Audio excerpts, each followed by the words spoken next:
Hello everyone, in today's video I'm going to show you how to download Google Earth Pro in laptop or any other types of computers.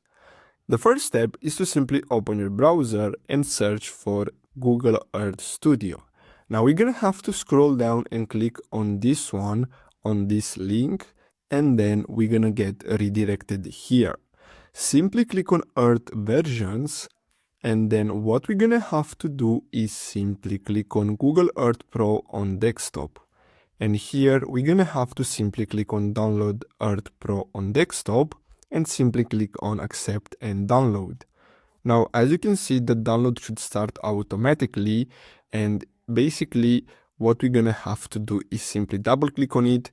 And as you can see, I have a Mac, so automatically it's gonna be downloaded for Mac. If you have Windows, you don't have to worry about that.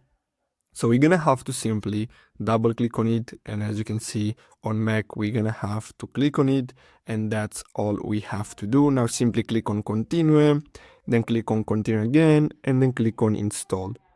And basically that's all we have to do. So we're gonna have to enter our password to install the software, and then we can use it on our laptop without any problems. So I really hope you found this video helpful. Don't forget to like and subscribe. Thanks for watching.